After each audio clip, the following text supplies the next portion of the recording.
Thanks, Tracy. Can you hear me? Yes. Okay. I fell in love twice in my life. In 1942, at 19, as a Harvard College senior with a lovely girl to whom I've been happily married for nearly 70 years. Ooh. And at 21, as an Albany Medical College junior with psychiatry. That love has been somewhat less successful or satisfying, as I shall explain. I've always been a rather optimistic kind of guy, and sometimes overly so. My interest in psychiatry began as a third-year medical student when I found out that psychiatric ward patients often cheered up significantly when I spoke with them. During my first residency year at Bellevue, 47-48, this faulty optimism got me into difficulty from failing to take into account the lack of social supports to a young man there whose depression diminished markedly after we spoke together, and who I therefore mistakenly thought might be ready for release. My error was corrected by more experienced superiors. But I also found at Bellevue how much my approach to patients determined their responses to me. I saw how my usual frank and open attitude evoked more humanity from patients and less evidence of illness, pathology, than when I took the neutral, supposedly non-judgmental approaches we were taught as standard. This I called the Wooden Indian School of Psychiatry. In September '50, with psychoanalysis riding high in psychiatry, I began both a psychiatric residency at psychoanalytically oriented Hillside Hospital and a 3-year, 2 evenings a week course towards certification as a psychoanalyst. In retrospect, I had considerable difficulty with Hillside's psychoanalytically oriented approach. Freudian technique of unstructured free association, as opposed to conscious focus on specific problems, seemed to make treatment almost endless. Its emphasis on childhood trauma as key determinants of today's difficulties, rather than on current issues, seemed wrong from the start. I later learned that for only about a tenth of my patients were such childhood difficulties relevant. For the others, the problems needing solution arose in the present and recent past. And seeing patients in isolation without next of kin seemed tailor-made for causing trouble.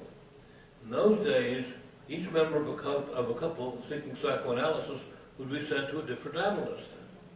Soon after starting practice, I began to insist on seeing every patient's spouse to understand the relationship between them and to help improve it if necessary.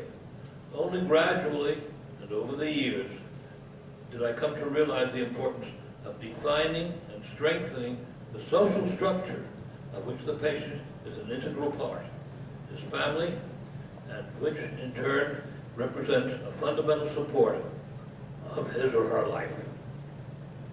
Nevertheless, I very much liked the Hillside program and learned more there than from any other part of my residency.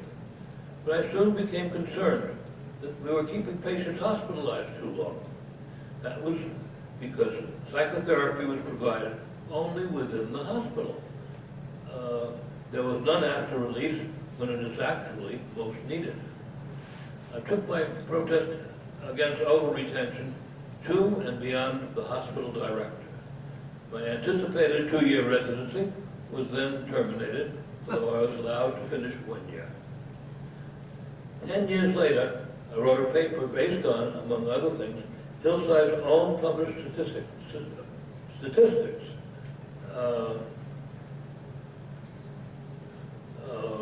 which show that across different diagnoses and different facilities, the longer a patient was hospitalized, the greater were his chances of needing subsequent readmission. That's because overly long hospitalization can infantilize patients. Over the subsequent years, psychiatric hospitalization has changed considerably, often going from too long to too short, from frying pan into fire. After Hillside, I took a position at Creedmoor State Hospital, a state office of mental health facility just down the road. A few months later, by virtue of my 4 years of psychiatric training and experience and a civil service exam, I was appointed supervising psychiatrist, chief of the female admission service at Creedmoor. There, to combat the pessimism so often pervading psychiatry, I saw each patient her afternoon of admission and told her it was our job to help her calm down so she could return home to normal living. I had a superb chief nurse, 2 or 3 fine psychiatric residents, and we did a good job. Almost all of our patients recovered and left the hospital without return. Very few were sent on to continued treatment wards. My view of psychoanalysis, for which I had always been critical because of its conservative political outlook, changed during my 2 army years. Freud himself, although persecuted as a Jew, had expressed admiration for Benito Mussolini.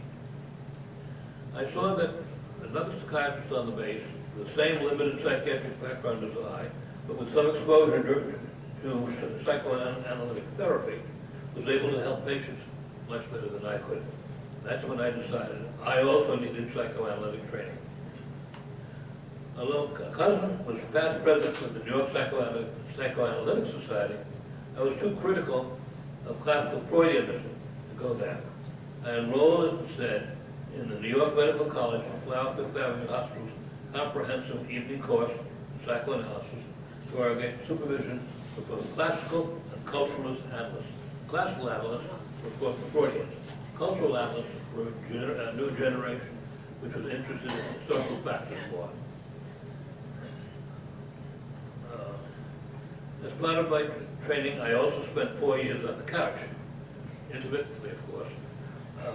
The first 2 were the cold fish who then gave up office practice to open a private psychiatric hospital, a business long since gone. And the last 2 were the man of whom I was very fond, whose main contribution to me was loosening some sexual inhibitions. When we finished the course, we had a graduation play, which I wrote. Its title was The Birds and the Bees at the Flower, being the school, of course. I had the lead role. It described a boy, me, and a girl who, unable to consummate sexually, therefore sought psychoanalytic help from Freudian and culturalist analysts, respectively. At the play's end, the pair, having been successfully analyzed, still cannot consummate. But they are happy, because now they know why. In 1953, after 2 years at Creedmoor and a small part-time practice in Manhattan, I opened a full-time psychotherapeutic practice in Great Neck. I did well. 54, my wife and I were able to buy a home in Roslyn. But 5 years later, when well-organized reactionary groups attacked public education throughout Nassau County, I became involved in vigorous defense of the Roslyn schools, which my kids attended. I was then subjected to a multitude of simultaneous attacks from many directions. Mistakenly, I fought them all back.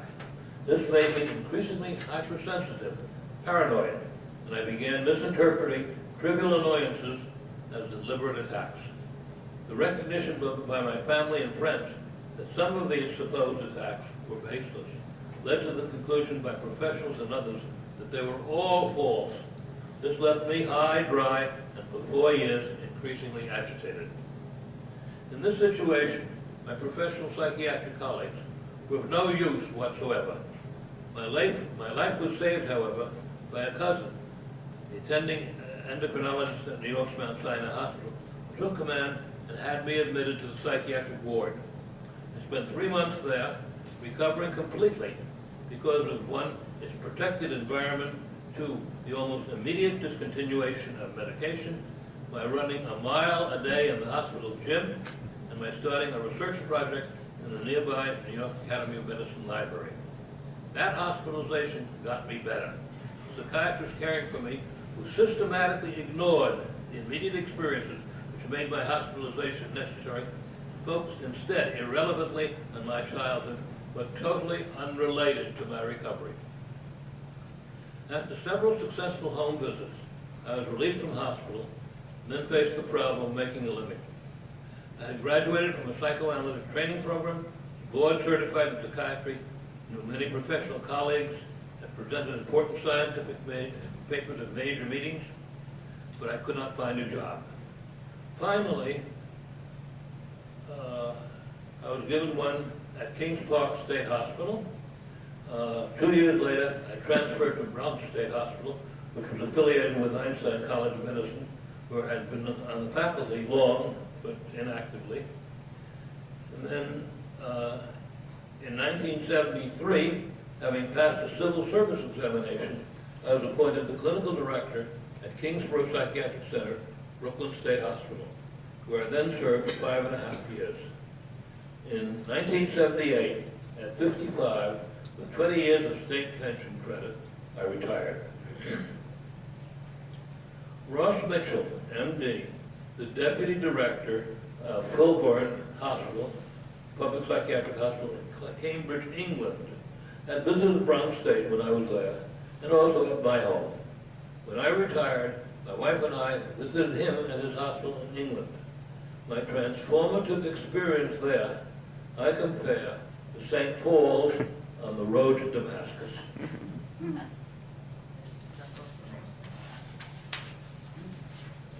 Unlike anything I had ever seen in the United States, each Cambridge patient had the same psychiatrist both in the hospital and after it. In the hospital and after it.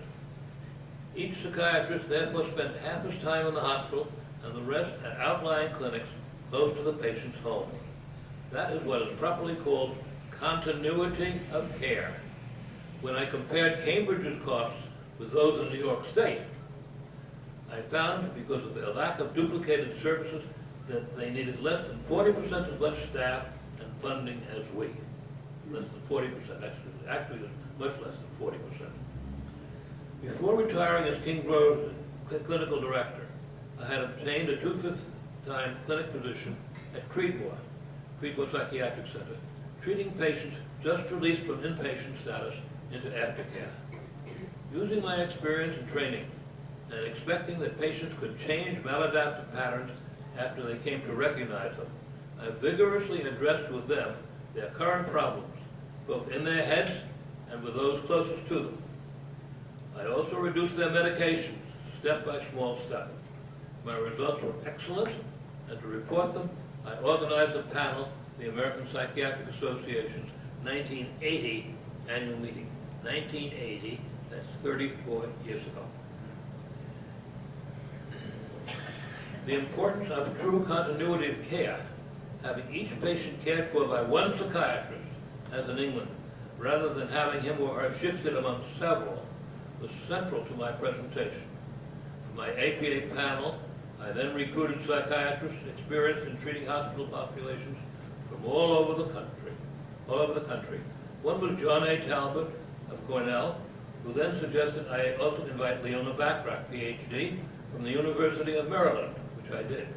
She's an academic sociologist involved with theory, not a clinical social worker primarily involved with patient care. The continuity of the care I provided represented the heart of my paper, Effective Psychotherapy in Chronic Schizophrenia. If any patient needed rehospitalization, I continued seeing him on the ward. But Dr. Bachrach's paper, Continuity of Care, a Conceptual Analysis, defined that continuity in a strikingly discontinuous way as, quote, the orderly, uninterrupted, and unlimited movement of patients among the diverse elements of the service delivery system, close quote, including its many doctors. This so-called continuity is based on making sure papers are not lost as patients change physicians. Our care fragmenting paper was then published as the lead article in the American Journal of Psychiatry, the specialty's most important publication, and she was invited to present her discontinuous definition of continuity at medical school grand rounds all over the country. She expanded on these views in 2 subsequent papers. My paper, rejected by the American Journal of Psychiatry, appeared in the little red American Journal of Psychoanalysis, which requested it. I then received a total of 2 reprint requests. There have been, to my knowledge, no further efforts to systematically reduce the number of psychiatrists sequentially treating an individual patient. This fragmentation of care, which continues throughout the public mental health care system, has produced many tragedies, like that of Sylvia Frumkin, which Susan Sheehan described in her 1978 book, Is There No Place on Earth for Me? In a January 24th, this year, New York Times column, quote, "For the mentally ill, it's worse." Joe Nocera recalled this case. Quote, "Over an 18-year period, Sylvia was treated in 45 different New York City settings. The cost of her treatment was conservatively estimated at $636,000, more than if she had been confined to a state hospital for that entire period."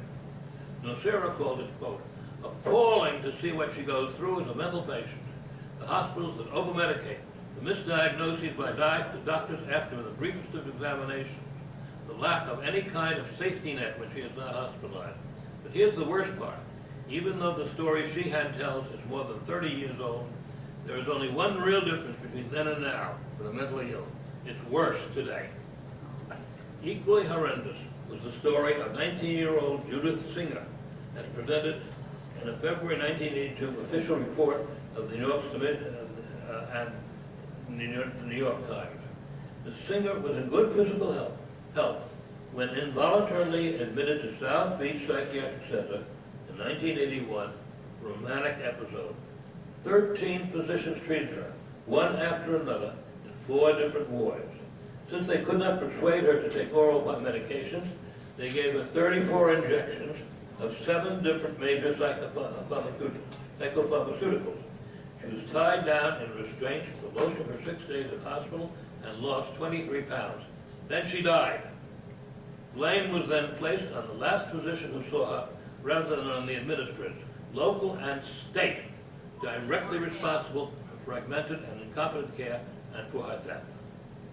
Between 1979 and 84, 17 patients in New York State psychiatric hospitals died as Judith Singer did, in connection with being tied down. A select commission on the future of the state local mental health system was then appointed and chaired by the executive vice president of the Jewish Board of Family and Children's Services, a social worker. Its vice president was the bishop heading Catholic Charities. Immediately after the commission's appointment, I sent the chairman material demonstrating the value and importance of true continuity of care and asked him to testify before it as soon as possible. Not until the committee was preparing its final report and I had appeared on local television was I finally asked to testify. Despite the material I had sent, not one of the commission members had ever heard of continuity of care. Its changes worsened matters, although well-publicized deaths seemed fewer. Continuity was fragmented even further by shifting aftercare services from state hospital clinics to private agencies, including those headed by the co-chairman. To help patients negotiate this newly created administrative labyrinth, case managers were then appointed. This bureaucratic undercutting of the continuity of care principle occurred at the federal level also. In 1986, I took a 2-day training course given by the Healthcare Finance Administration in Kansas City for prospective inspectors of psychiatric facilities. Most of the students were high-level psychiatrists, including 2 former state commissioners and 1 deputy commissioner, whereas the faculty was almost entirely non-medical. They told us that our inspections were limited to issues of staffing and records. Recalling what happened in New York, I asked what we should do as inspectors if, on re-examining a facility, we found that administrative changes, increased fragmentation of care, for example, had impaired treatment. I was told the question was outside our purview as inspectors, and a few weeks later was notified that my services as an inspector would no longer be needed. And as recently as the April 19th New York Times, a couple of days ago, T.M. Lehrman, Stanford professor of anthropology, described our public mental health system as, quote, a crazy quilt of uncoordinated agencies whose missions shift depending on who gives them money and for what, and which can be hideously difficult to navigate, even for someone who is not hearing hallucinatory voices. Desperate in this age of science and reluctant to define specifically the utter failure of American psychiatry, she calls instead for major new roles in mental health to be taken over by our churches. Nevertheless, publications recognizing the importance of true continuity of care have continued to appear outside the United States. In 1997, Avery and others in England pointed out how, quote, continuity of care with aftercare services following a psychiatric inpatient discharge is an important factor in enhancing the stability and tenure of community living. They describe continuity's effectiveness in reducing post-hospital homelessness among those with only one pre-hospitalization shelter system use. In 2009, A. Weertsma and others in the Netherlands wrote that, quote, continuity of mental health care is a key issue in the organization and evaluation of services for patients with disabling chronic conditions, and that achieving continuity of care is hindered by the lack of standard measures and administrative data appropriate to assessing continuity. A 2014 study of the entire French national health insurance reimbursement database concluded that, quote, improving long-term continuity of care in mental health care may contribute to substantially decreased mortality. These authors point out that the association is plausible as a stable therapeutic relationship between a practitioner and his or her patients can lead to a better understanding of patients' psychiatric disorders and may underpin a better management of mental disorders to reduce suicidal risk, as well as enhance a better holistic monitoring of these patients to decrease the risk of death due to physical health risk factors.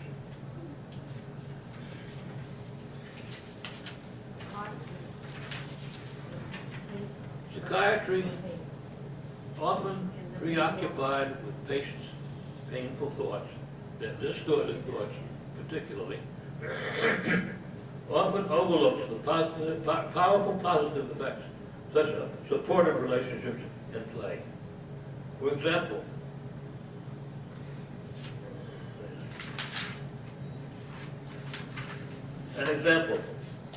the death of a long-term spouse creates a tremendous new emptiness in the survivor's social emotional support system. After the funeral and formal mourning period, the survivor living alone is often minimally inclined to do anything. With nobody physically present urging him or her to continue living, the days can become empty. Emotional deterioration can follow, with death soon thereafter. To prevent this, mourners living alone must actively make and maintain social contacts. In sharpest contrast is the situation here at the Amsterdam, where communal living provides hundreds of neighbors who stand eager to help in any way they can. This continuing availability of positive relationships helps explain the rather remarkable infrequency of death among the recently bereaved at the Amsterdam. At last look, 14 married residents, 10 men and 4 women, have died here since it opened in the autumn of 2009. Of their surviving spouses, 13 remain in individual independent living, and the 14th is thriving in our assisted living program. Not one surviving spouse has died. I think that's pretty good. Comparing support systems for the bereaved, like that which emerged at the Amsterdam, with psychiatry's professional handling of mourners, allows us to recognize serious fault in the latter.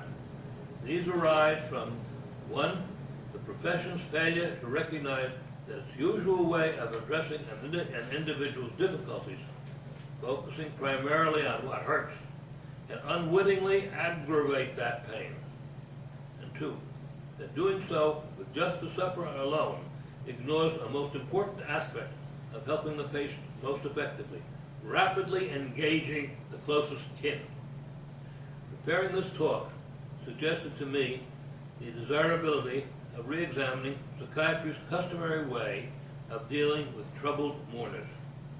Like all physicians, we ask about a patient's difficulties, but we may overlook how we do this and the impact of our doing so. A psychiatrist's search for psychopathology, especially on a patient's initial visit, can aggravate that psychopathology, thus significantly undermining the patient's self-confidence. Someone seeking psychiatric help may have unusual subjective experiences, such as hearing their thoughts as external voices. If, as we usually do, we openly ask about hearing voices and then press him or her about them, when an affirmative answer finally comes, the affirmant's self-picture can suffer. Does acknowledging the experiencing of some kind of craziness mean that the individual may indeed be crazy? If, however, someone is gently asked whether at times his or her thoughts seem so real that they are almost heard, thus excluding the self-esteem lowering notion that someone is hallucinating, such increased self-doubts will be less likely to occur. Most people live in relationship with others. In those which continue, their positive elements tend to outweigh the negative, despite any ambivalences.